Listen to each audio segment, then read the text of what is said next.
নতুন একটি জারি গান আমি যাই শুনায়া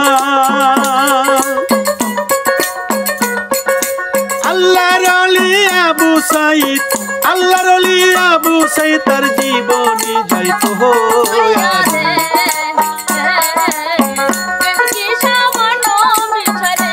ওই প্রেম হাতে ঘাটে কি মেলে রসে রসিক না হইলে প্রেম আর কইর না রে প্রেম কি সামান্য বিষয় রে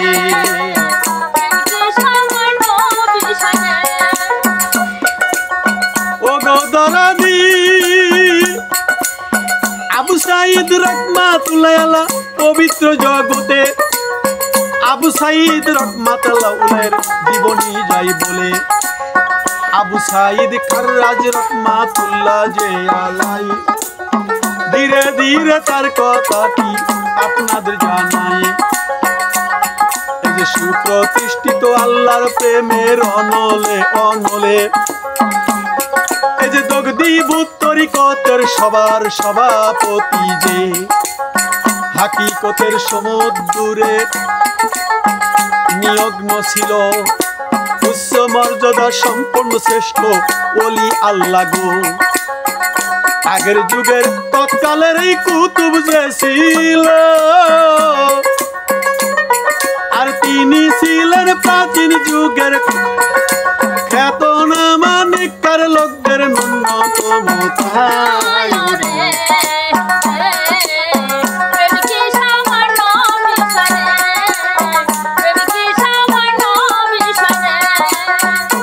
হযরত আবু সাইদ রহমাতুল্লাহ আলাইহি পবিত্রতার জগতের সুদূর ও সুপ্রতিষ্ঠিত আল্লাহ প্রেমের অনলে দগ্ধীভূত তরিকতের সবার সভাপতি হাকিকতের সমুদ্রের নিয়ত উচ্চ মর্যাদা সম্পন্ন শ্রেষ্ঠ ওলি এবং তৎকালের কুতুব ছিলেন আবু সাইদ রহমাতুল্লাহ আলাইহি আর তিনি ছিলেন প্রাচীন যুগের খ্যাতনামা নেককার লোকদের ন্যূনতম বাতিনি নূরে আলোকিত ধর্মপরায়ণতা এবং আত্মসংযমে তিনি ছিলেন পূর্ণতা প্রাপ্ত কেরামতে অলৌকিক ক্ষমতায় তিনি ছিলেন একজন বিশিষ্ট ওলি যেমন মনসুর হেল্লাল আল্লাহর ওলি যেমন বড় পীর যেমন খাজা মঈনুদ্দিন চিশতি যেমন ওসমান হারুনি যেমন নিজামুদ্দিন এইরকম যেমন শেখ ফরিদ রহমাতুল্লাহ আলাইহি এইরকম উসমানের যে আল্লাহর ওলিগুলো ওই রকম ওদের লেভেলের এই আবু সাইদ রহমাতুল্লাহ আলাইহি একজন ওলি ছিলেন অনেক আল্লাহর ওলি পৃথিবীতে অতিবাহিত হয়ে গেছে তার মধ্যে ইনি একজন অনেক ওলামা অনেক বড় বড় যারা বাউল তারা জানে এই আল্লাহর ওলির কথা তাসাউফের হাকিকত এবং সূক্ষ্ম তত্ত্বে তিনি অগাধ জ্ঞানী ছিলেন মুরিদদের রক্ষণাবেক্ষণা শিক্ষা দীক্ষা প্রধানে তিনি একজন আদর্শ পুরুষ ছিলেন সেকালের আউলিয়া কিরাম তাহাকে তাসাউফ শাস্ত্রের ভাষ্যকার নামে অবহিত করতেন আবু সাইদ রহমাতুল্লাহ আলাইহি ইলমে তাসাউফের তত্ত্ব বর্ণনায় তৎকালে তার তুল্য কেউ ছিল না বলেই লোকে তাহাকে এই নামে আখ্যায়িত করত তিনি তাসাউফ এবং মারিফাত সম্বন্ধে নানা দিক 400 গ্রন্থ রচনা করে গিয়েছিলেন তিনি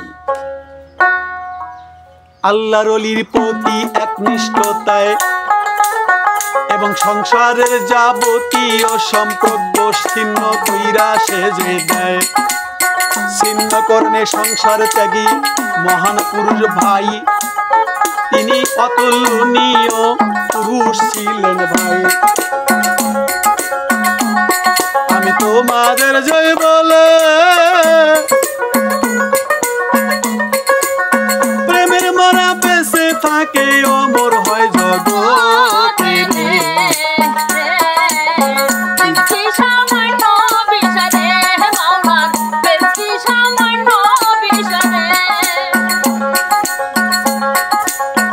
ধীরে ধীরে ধীরে ধীরে বলবো কথা সবাতে যাই কইয়া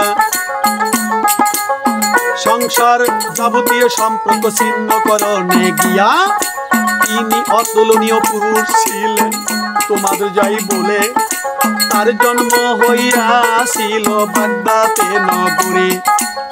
বাগদাতে তার জন্ম হইছে তিনি জুনুন মিশরি। জুনুন মিশরের সাক্ষাৎ লাভ করছে আল্লাহর একজন ওলি।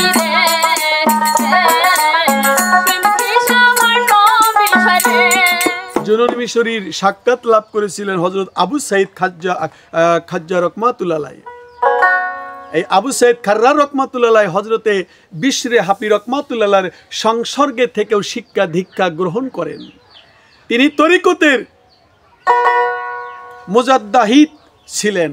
বাঁকা ফানা বাঁকা এবং বাঁকা এবং ফানার ব্যাখ্যা সর্বপ্রথম তিনি করেন।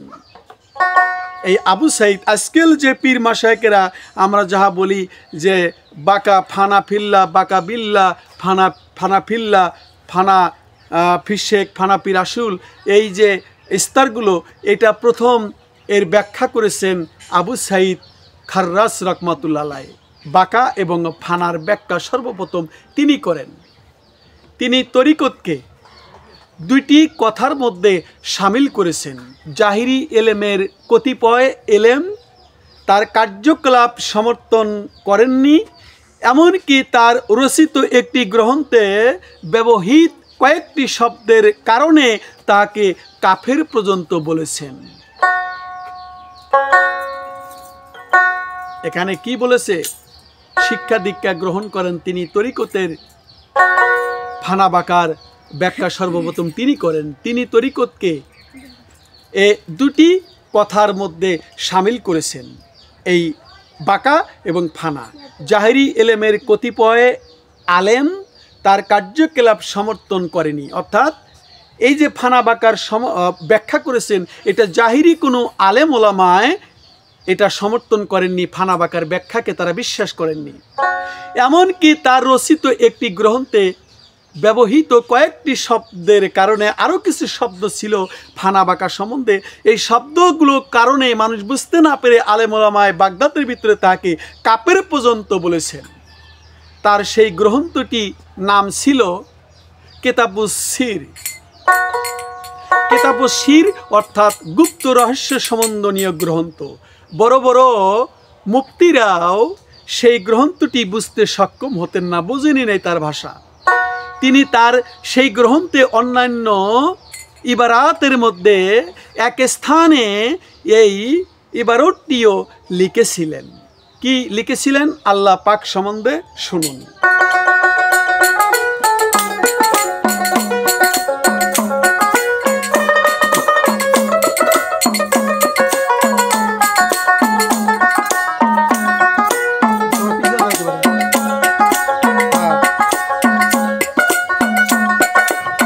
গ্রন্থটির ভিতর লেখছে আল্লাহর কথা ভালো, অর্থাৎ বান্দা আল্লাহর দিকে রুজু, বান্দার দিকে রুজু করে আল্লাহর সাথে তাই সংশ্লিষ্ট হয়ে তার সান্নিধ্য ধ্যানে থাকে, তাই তার ধ্যানে থাকে বাইরে শোনেন সমাচার, ধীরে ধীরে করব আমি করিব প্রচার।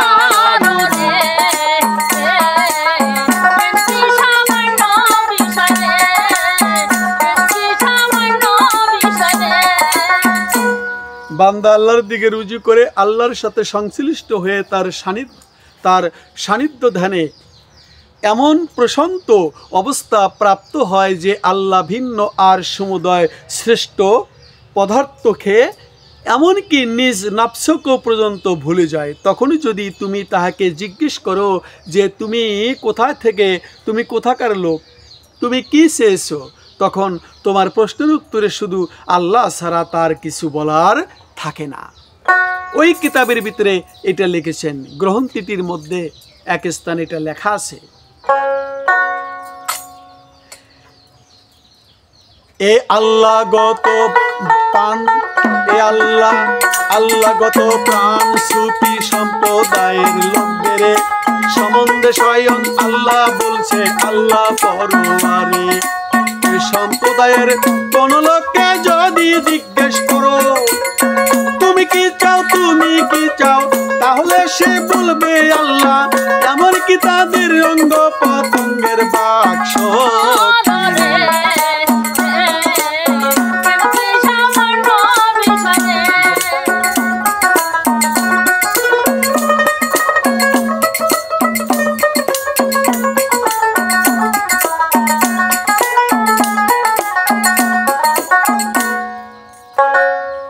এই আল্লাহগত প্রাণ সুফি সম্প্রদায়ের লোকদের সম্বন্ধে স্বয়ং আল্লাহ বলেন, এই সম্প্রদায়ের কোনো লোককে যদি জিজ্ঞেস করো তুমি কি চাও, তাহলে সে বলবে আল্লাহকে চাই আমি। এই সম্প্রদায় মানে তরিকপন্থী সম্প্রদায়, আমি আল্লাহকে চাই। এমনকি তাদের অঙ্গ প্রত্যঙ্গকে বাকশক্তিকে প্রদান করা হলে প্রত্যেকটি অঙ্গ থেকে সে একই শব্দ আল্লাহ শব্দ বের হবে, কেননা তাদের প্রত্যেকটি অঙ্গ আল্লাহ পাকের নূরের পরিপূর্ণ। যারা আল্লাহ পাকের প্রেমে মত্ত হয়ে যায় তারা আল্লাহর এতটুকু সান্নিধ্য লাভ করে যে তাদের সামনে কেউ আল্লাহ শব্দ উচ্চারণ করতে পারে না, কেননা তারা যখন আল্লাহ বলেন তখন তা তাদের অন্তরস্থল থেকে নির্গত হয়। সাধারণ লোকের দ্বারা তা সম্ভব হয় না বলা। যাদের ন্যায় এত উচ্চ স্তরে পৌঁছেনি, আল্লাহ এত সান্নিধ্য লাভও করেনি, তারা সে আল্লাহগত প্রাণ সুফি কেরামের সামনে আল্লাহ শব্দ উচ্চারণ করার সাহস কেমন করে করতে পারে? এই স্তরে সে তাদের অবস্থা দর্শন করে সমস্ত জ্ঞানীদের জ্ঞান এবং ঘূর্ণি পাকের মধ্যে পতিত হয়।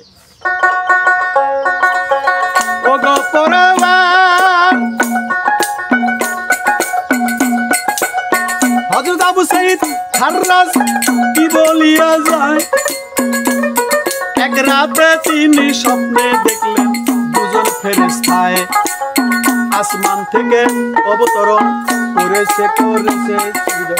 ধীরে ধীরে বলবো কথা আপনাদের যাই বলে, অবতরণ করে আমাকে জিজ্ঞাসা করলো সততা কি? আমি বললাম আল্লাহ পাকের সাথে ওয়াদা সমূহ পালন করা, এটাই সততা। ফেরেশতারা এটা শুনে বললেন আপনি সত্যি বলছেন গিয়া। এই বলে তারা আসমানের দিকে গেলেন ফিরিয়া। তিনি আরো বলছেন এক রাতে রাসূল স্বপ্ন যুগে গেছেন আমায় কইয়া। রাসূল আমায় প্রশ্ন করলেন তুমি কি আমাকে ভালোবাসো?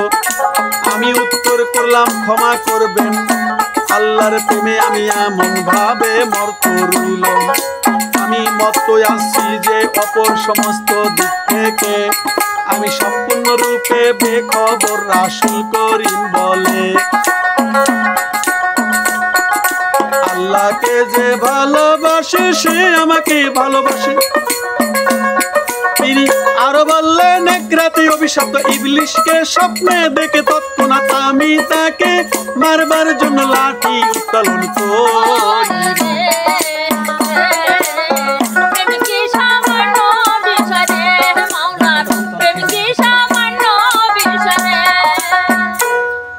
হযরত আবু সাঈদ খাররাজ রাহমাতুল্লাহ আলাইহি বলেন এক রাতে অভিশপ্ত ইবলিশকে স্বপ্নে দেখে তৎক্ষণাৎ আমি ইবলিশ শয়তানকে মারবার জন্য লাঠি উত্তোলন করতেই একটি অদৃশ্য বাণী শুনতে পেলাম,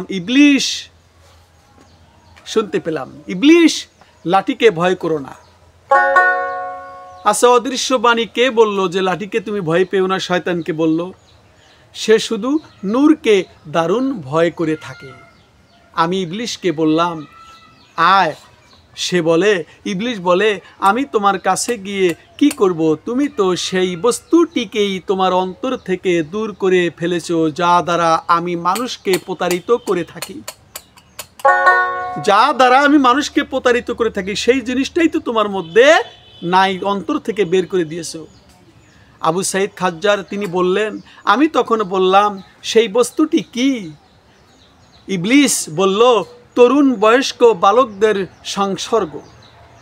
তিনি আরো বলছেন একবার আমি দামেস্ক শহরে অবস্থান করছিলাম, সেখানে এক রাতে আমি জনাব রাসূল পাক সাল্লাল্লাহু আলাইহি সাল্লামকে স্বপ্নে দেখলাম। রাসূল পাক সাল্লাল্লাহু আলাইহি সাল্লাম হযরত আবু বকর সিদ্দিক রাদিয়াল্লাহু আনহু হযরত ওমর ফারুক এর কাঁধে ভর করে তাশরিফ আনায়ন করছেন। হযরতে রাসূল করিম সাল্লাল্লাহু আলাইহি ওয়াসাল্লাম আমাকে লক্ষ্য করে বললেন, এর গুনাহ, এর সওয়াব অপেক্ষা অধিক। অর্থাৎ গজল সঙ্গীত ধীরে ধীরে গজল সঙ্গীত যদি আল্লাহর কাকে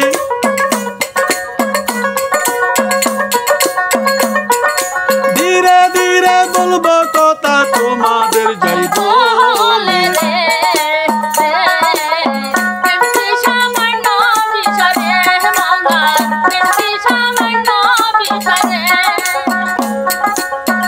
ঠিক এমন কিছু জায়গায় আছে যে জায়গার ভিতরে অর্থাৎ সেই জায়গাতে গজল গাওয়া উচিত নয় তোমাদের যাই বলে হযরত আবু সাইদ খাররাজ রাহমাতুল্লাহ আলাইহি বলে, বহুকাল ধরে আমি সুফিদের সংসর্গে ছিলাম, কখনো তাদের সাথে কোনো বিষয়ে আমার মত বিরোধ হয়নি।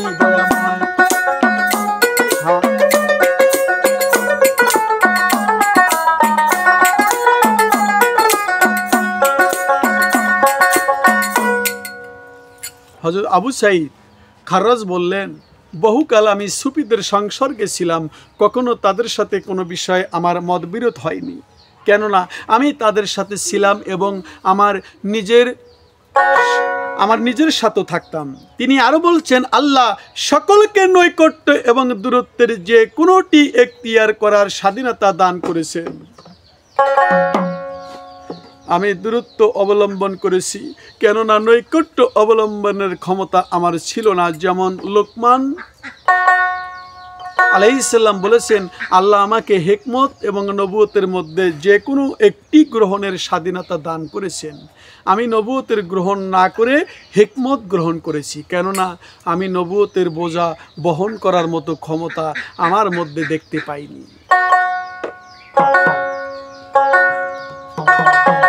হযরত আবু সাইদ খাররাজ রাহমাতুল্লাহ আলাইহির দু পুত্র ছিলেন, তার মধ্যে একজন তার জীবদ্দশায় মৃত্যুবরণ করেন। এক রাতে তিনি তাকে স্বপ্নে দেখতে পেয়ে জিজ্ঞেস করলেন, আল্লাহ পাক তোমার সাথে কি রূপ ব্যবহার করছেন? তার পুত্র বলে, আল্লাহ পাক আমাকে তার সান্নিধ্য দানে স্থান দান করেছেন এবং সম্মানিত করেছেন। হযরত আবু সাইদ খাররাজ রাহমাতুল্লাহ বলেন, হে পুত্র,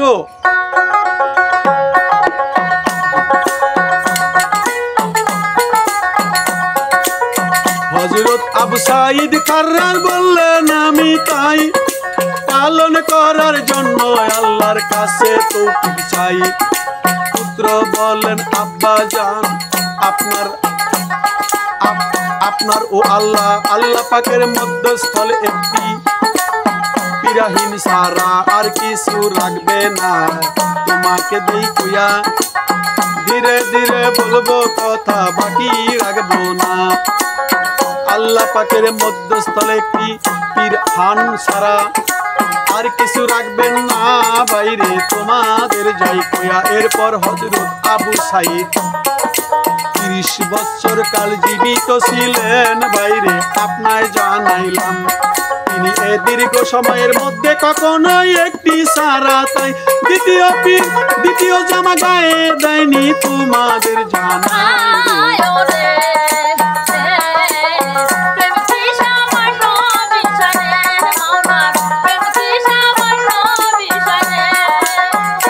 আবু সাইদ 30 বছরের ভিতরে একটি জামাই গায়ে দিয়েছিলেন, আমরা যে শার্ট বলি এটাই গায়ে দিয়েছিলেন, এর বেশি তিনি গায়ে দেননি। এক সময় তিনি বলেছেন, এক সময় আমার নফস আমাকে ফুসলাইয়ে আল্লাহ পাকের কাছে কিছু কামনা করার জন্য আমাকে প্রস্তুত করেছিলেন। আমি প্রার্থনা আরম্ভ করলাম, এমন সময় একটি গায়েবী আওয়াজ শুনতে পেলাম, আল্লাহর কাছে তাহাকে ভিন্ন কোনো কিছু চাওয়া উচিত নয় আল্লাহ ছাড়া।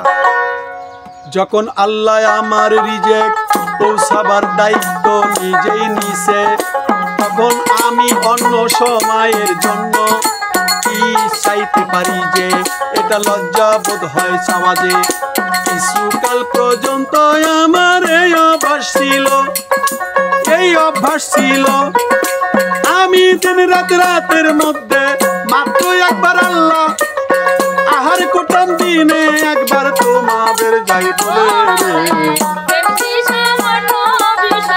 ঘটনা করবে একদিনে আমি মরু প্রান্তরে মধ্য দিয়ে যাচ্ছিলাম, শোনেন সকলে 3 দিন পর্যন্ত কোনোই কিছু আহার জোটেনি। 4th দিনে আমি খুব দুর্বল হইলাম গো। অভ্যাস অনুযায়ী নফস আহারের জন্য খুবই ব্যস্ত হইয়া পড়ল। তখন কি হইল,